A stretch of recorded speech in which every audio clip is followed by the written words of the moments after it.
राहुरी शहरामधील नामांकित Sairam electronics and batteries या दालनात तुम्हाला मिळतील सर्व प्रकारच्या इलेक्ट्रॉनिक वस्तू तसेच home appliances.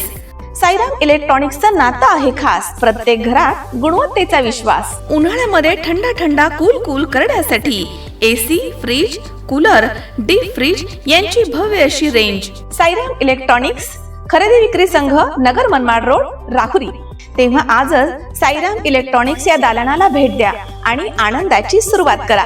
Sairam hospital test tube baby centre. नमस्ते, मी डॉक्टर सोनाली माने, साईराम हॉस्पिटल राहुरी, वंध्यत्व तज्ज्ञ व एम्ब्रॉलॉजिस्ट तज्ज्ञ। आपल्या इथे IVF बद्दल अत्याधुनिक उपचार पद्धती उपलब्ध आहे।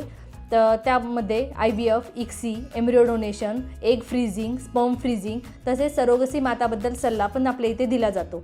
आपल्या इथे हमखास गुण येण्यासाठी प्रयत्न केले जातात। साईराम हॉस्पिटल लॅप्रोस्कोपिक सेंटर आणि test baby centre, court area, Bhagyashree हॉटेलच्या पाठीमागे, राहुरी। पाठदुखी, कंबरदुखी, खांदादुखी, सांधेदुखी तसंच मणक्याच्या आणि पॅरालिसिस आजारांपासून डॉक्टरकडे जाऊन वैतागले आहात का? तर आहे ना राहुरीमध्ये आयुर्वेदिक खात्रीशीर उपचार। Doctor Melavane hospital and spines care therapy centre, Rahuri bus stand समोर। डॉक्टर केतन धनंजय मेळवणे, संपर्क 9890 42 52 40। 25 वर्षाची परंपरा, डॉक्टर मेळवणे हॉस्पिटल। या कार्यक्रमाच्या माध्यमातून आभार मानेल तनपुरे परिवाराचे, प्राजक्त तनपुरेंचे, की एक वैचारिक वारसा जो या तालुक्याला लागलेला आहे।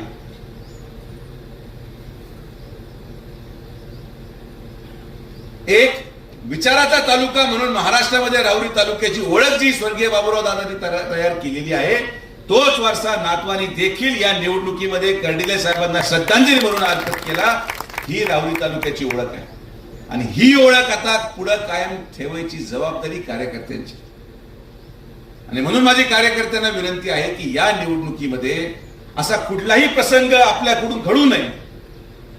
जर तनपुरेंच्या घराणी, प्राजक्तनी किंवा त्या परिवाराने आज मनाचा मोठेपणा दाखवला असेल तर आपण देखील भारतीय जनता पार्टीचे कार्यकर्ते म्हणून, स्वर्गीय कर्डिले साहेबांचे कार्यकर्ते म्हणून आपलं मन त्यांच्यापेक्षा मोठं आहे हे दाखवण्यासाठी आपल्याला देखील त्यांच्या कुठल्याही कार्यकर्त्याची अवहेलना होऊ नये ही जबाबदारी आपल्याला शेवटपर्यंत पार पाडायची आहे। इथं कोणी पळून गेलेलं नाही, लक्षात घ्या। जे काही लोक दुर्दैवाने पाटील साहेब स्पर्धा निर्माण करतात गाव पातळीवर, आणि वाईट सवय काही लोकांना गावामध्ये, याला खास म्हणतो आपण। व्हॉट्सअपवर मेसेज टाकणार, एखाद्या गटाच्या कार्यकर्त्याला अपमानित करणार। असं कोणी समजू नये की ही निवडणूक कुणीतरी एका कारणामुळे मागे ठेवून। राजकारणामध्ये सगळ्या गोष्टी बरोबर घेऊन राहुरी पुढचे 50 वर्ष विकसित व्हावी, राहुरीमध्ये कुठेतरी कायम विकास राहिला पाहिजे, कुठेतरी संघर्ष थांबला पाहिजे, या भूमिकेतून माननीय मुख्यमंत्र्यांनी पुढाकार घेतला, माननीय पालकमंत्र्यांनी त्याला दुजोरा दिला।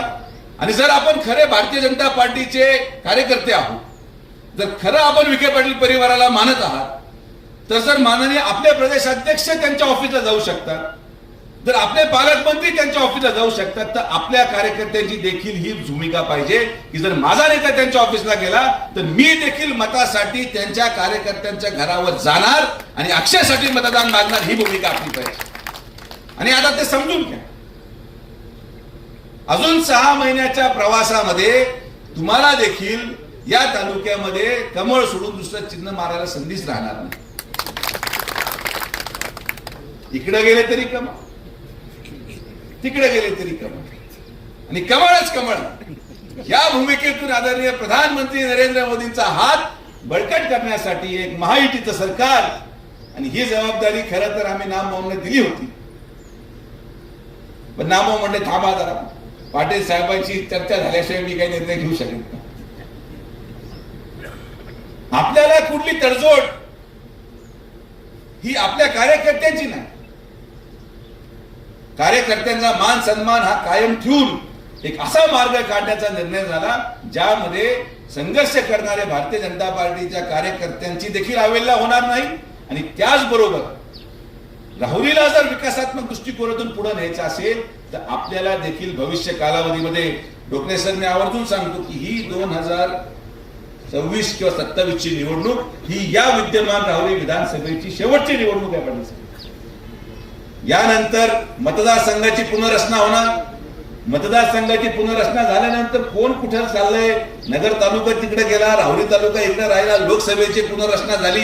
लोकसभेची कितीतरी पुनर्रचना झाली, मात्र पाटील साहेब हे आश्वासित करतो की लोकसभेची जरी पुनर्रचना झाली तर मी तर साहेबांना हेच साकडे घालेन की काही जरी झालं तरी ज्या लोकसभेमध्ये विखे पाटील परिवाराचा सदस्य उभं राहील तिथं राहुरी तालुका हा असलाच पाहिजे आणि हीच भूमिका आपली आहे.